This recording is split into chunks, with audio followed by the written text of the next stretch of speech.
ನೀವೇನ್ ಹೇಳ್ತೀರಾ ಸರ್? ಅಭಿವೃದ್ಧಿ ಕೆಲಸಗಳು ಮಾಡ್ತಾ ಇದಾರೆ ಸರ್? ಅದರಲ್ಲಿ ಏನು ಎರಡು ಮಾತಿಲ್ಲ. ಅಲ್ಲಿ ಅಂದ್ರೆ ಏನು ನಮ್ಮ ಗ್ರಾಮದ ಮುಖಂಡರುಗಳಿದಾರಲ್ಲ ಅವ್ರ ಮೇಲೆ ಡಿಪೆಂಡು.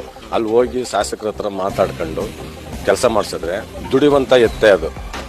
ನರೇಂದ್ರ ಸ್ವಾಮಿ ಅವರಂತೂ ಪಕ್ಕ ದುಡಿಯುವಂಥ ಎತ್ತು. ಅದು ನಮ್ಮಲ್ಲಿ ಇರೋ ಗ್ರಾಮದ ಮುಖಂಡರುಗಳದ್ದು ವೀಕ್ನೆಸ್ ಅಷ್ಟೇ. ದುಡಿಯೋ ಎತ್ತು ಅಂತಂದ್ರಿ, ಆ ದುಡಿಯೋ ಎತ್ತಿಗೆ 10 ಮಾರ್ಕ್ಸ್ ಎಷ್ಟು ಮಾರ್ಕ್ಸ್ ಕೊಡ್ತೀರಿ? 9% ಕೊಡ್ತೀವಿ ಸರ್. ಶಾಸಕರ ಬಗ್ಗೆ ಅಭಿವೃದ್ಧಿ ವಿಚಾರದಲ್ಲಿ ಎರಡು ಮಾತೇ ಇಲ್ಲ. ನೀವು ಸತ್ಯ ಶೋಧನೆ ಮಾಡಿದ್ರು ಚಿಂತೆ ಇಲ್ಲ. 100ಗೆ ಔಟ್ ಆಫ್ 100 ಸಾಹೇಬರಿಗೆ ಮಾರ್ಕ್ಸ್ ಕೊಡ್ಬೋದು. ಸದ್ಯ ನಾನೀಗ ಮಳವಳ್ಳಿ ಪಟ್ಟಣದ ಅನಂತರಾಮನ್ ಸರ್ಕಲ್ ನಲ್ಲಿ ಇದ್ದೇನೆ. ಒಂದಷ್ಟು ಸಾರ್ವಜನಿಕರಿದ್ದಾರೆ, ನೇರವಾಗಿ ಮಾತನಾಡ್ತೇನೆ.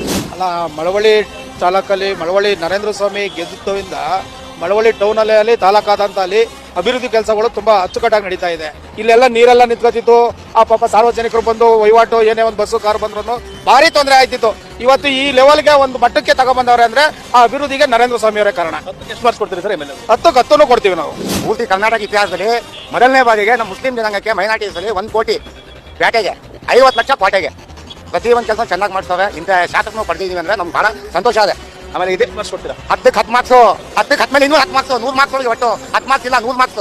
ಮಳವಳ್ಳಿ ಪಟ್ಟಣಕ್ಕೆ ಒಂದು ಮಾದರಿಯಾಗಿ ಕೆಲಸ ಮಾಡ್ತಾರೆ. ರಸ್ತೆಗಳಿರ್ಬೋದು, ಆಸ್ಪತ್ರೆ ಹದಗೆಟ್ಟೋಗಿತ್ತು, ಆಸ್ಪತ್ರೆ ಉತ್ತಮವಾಗಿ ಕಾರ್ಯನಿರ್ವಹಿಸ್ತಾ ಇದೆ. ಅಭಿವೃದ್ಧಿ ಕೆಲಸಗಳು ಆಗ್ತಾ ಇದೆಯಾ? ಆಗ್ತೈತೆ ಸರ್. ಅದೇ ಇಲ್ಲಿ ರಸ್ತೆ ಎಲ್ಲ ಚೆನ್ನಾಗಿ ಮಾಡ್ತಾ ಇದ್ದಾರೆ. ಅಂಡ್ ಚರಂಡಿ ವ್ಯವಸ್ಥೆ ಮಾಡ್ತಾ ಇದ್ದಾರೆ. ಯಾರಿಗೇನಾದ್ರೂ ಪ್ರಾಬ್ಲಮ್ ಆದ್ರೆ ಎಲ್ಲ ಬಗೆಹರಿಸ್ತಾರೆ. ಒಟ್ನಲ್ಲಿ ಎಲ್ರಿಗೂ ಸ್ಪಂದನೆ ಮಾಡ್ತಾರೆ. ಬಡವ್ರಿಗಾಗ್ಲಿ ಶ್ರೀಮಂತರಿಗಾಗ್ಲಿ ಯಾವುದೇ ವ್ಯತ್ಯಾಸ ಏನ್ ಮಾಡದೆ ಒಟ್ನಲ್ಲಿ ಎಲ್ರಿಗೂ ಈಕ್ವಲ್ ಆಗಿ ಸ್ಪಂದಿಸ್ತಾರೆ. ಸದ್ಯ ನಾನೀಗ ಮಿಕ್ಕರೆ ಗ್ರಾಮದಲ್ಲಿದ್ದೇನೆ. ಇಲ್ಲೊಂದಷ್ಟು ಜನರಿದ್ದಾರೆ, ಮಾತನಾಡ್ತೀನಿ. ಎಲ್ಲಾನು ಮಾಡ್ತಾವ್ರ, ಏನ್ ತೊಂದ್ರೆ ಇಲ್ಲ ನಮ್ಮೂರ್ಲಿ. ಈಗ ನೀರಿಂದು ಒಂದು ಮಾತ್ರ ನಮ್ಗೆ ಸಮಸ್ಯೆ. ಈಗ ಕಾವಲಿ ರೆಡಿ ಮಾಡ್ತಾವ್ರ. ಆ ಕಾವಲಿ ಆದ್ಮೇಲೆ ಏನಾರ ಬುಟ್ಗಿಟ್ಟಾರೋ ಏನೋ ಅಷ್ಟು ಮಾತ್ರ ಯಾವಾರ ಅಷ್ಟೇ, ಇನ್ನೇನಿಲ್ಲ. ಯಾವ್ದು ಏನು ತೊಂದರೆ ಏನಿಲ್ಲ. ಏನ್ ಹೇಳ್ತೀರಾ ಸರ್? ಅಭಿವೃದ್ಧಿ ಕೆಲಸಗಳು ಆಗ್ತಾ ಇದೆ? ಆಯ್ತೇನೆ ಸರ್. ಊರಿನಲ್ಲಿ MLA ಮಾಡ್ತಾ ಇದ್ದಾರೆ. ನಮ್ಮ ಊರು ಚರಂಡಿ, ಊರು ವ್ಯವಹಾರಗಳು ಎಲ್ಲನೂ ಮಾಡ್ತಾವ್ರೆ. ಅವ್ರು ಸ್ಪಂದಿಸ್ಬೇಕು ಅಂದರೆ ಫೋನ್ ಮಾಡಿದ ತಕ್ಷಣ ಜಾಗ ಬರಿ ಅಂತಾರೆ. ನಾವು ಹೋಗ್ತೀವಿ, ಅವರೇ ಬಂದು ಕರ್ಕೊಂಡು ಹೋಗ್ತಾರೆ. ಏನು ಕೆಲಸ ಆದ್ರೂ ಬಂದು ನಾವು ಮಾಡ್ಕೊಡ್ತೀವಿ ಅಂತ ಬಿಲ್ ಕೊಡ್ತಾರೆ ನರೇಂದ್ರ ಸ್ವಾಮಿ. 10 ಅಂಕಗಳಿಗೆ ಎಷ್ಟು ಅಂಕಗಳು ಕೊಡ್ತೀರಾ ಅವ್ರಿಗೆ? 10 ಸರ್. 10 ಗ್ಯಾರಂಟಿ ಎಲ್ಲ ಬರ್ತಾ ಇದೆಯಾ ನಿಮ್ಗೆ? ನಮಗ್ ಬರ್ತಾ ಇದೆ ಕಣಪ್ಪ. ಸಾಕು ಮಾಡ್ತಾರೆ, ಅಷ್ಟು ಮಾಡ್ಕೊಟ್ರೆ ಸಾಕ್ತಾನೆ. ನಾವೇನ್ ಕೊಟ್ಟು ಮಡಗಿರೋ ಅವ್ರಿಗೆ ಅಷ್ಟು ರಾಜ್ಯಕ್ಕೆಲ್ಲ ಕೊಡ್ಬೇಕಾದ್ರೆ ಅವ್ರಿಗೆ ಎಷ್ಟು ಇರ್ಬೇಕು? ಅಲ್ಲ, ನೀವು ಅವ್ರ ಕಡೆ ಇದ್ದಾರೆ, ಇವ್ರ ಕಡೆ ಅದನ್ನು ಗೊತ್ತಿಲ್ಲ. ನನ್ನ ಅಭಿಪ್ರಾಯ ನನಗೆ ಸಂತೋಷ ಕಣಪ್ಪ. ಅವ್ರು ಬಸ್ ಫ್ರೀ ಬಿಟ್ಟಿರೋದು, ಅವ್ರು ಮಾಡಿರೋದು, ಮುಟ್ಟಿರೋದು ಯಾವುದು ತಪ್ಪಿಲ್ಲ ಕಣಪ್ಪ. ಎಲ್ಲ ಕರೆಕ್ಟ್. ಏನು ಅವ್ರು ಮಾಡಿರೋದು ಏನು ತಪ್ಪಿಲ್ಲ. ಆಗದೆ ಇರೋರು ಅವ್ರ ಕಡೆ, ಆಗದೆ ಇರೋರು ಹೇಳ್ಬೋದೇನೋ.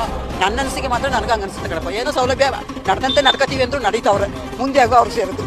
ಆ ಪುಣ್ಯಾತ್ಮ ಬಂದಿರಿಂದ ನಮಗೆಲ್ಲ ಸಂತೋಷ ಇದೆ. ಸುಮಾರು ಬಡವರು ಬಗ್ಗರಿಗೆ ಬೋರ್ವೆಲ್ ಅವು ಇವು ಎಲ್ಲ ಕೊಡಿಸಿದ್ದಾರೆ. ಎಷ್ಟು ಮಾರ್ಕ್ಸ್ ಕೊಡ್ತೀರಾ 10ಕ್ಕೆ ಅವ್ರಿಗೆ? ಅವ್ರಿಗೆ 10ಕ್ಕೆ 10 ಕೊಡ್ತೀವಿ. ಮಳವಳ್ಳಿನೇ ಅಭಿವೃದ್ಧಿ ಕಾರ್ಯಕ್ಕೆ ಮುಂದಾಗಿ ನಿಂತ್ಕೊಂಡು ಅಭಿವೃದ್ಧಿ ಕೆಲಸ ಮಾಡ್ತಾ ಇದ್ದಾನೆ ಅಷ್ಟೇ. ಜನ ಜೊತೆ ಸ್ವಲ್ಪ ಪ್ರೀತಿ ವಿಶ್ವಾಸದಲ್ಲಿ ಮಾತುಕತೆ ಆಡ್ತಾ ಇದ್ರು.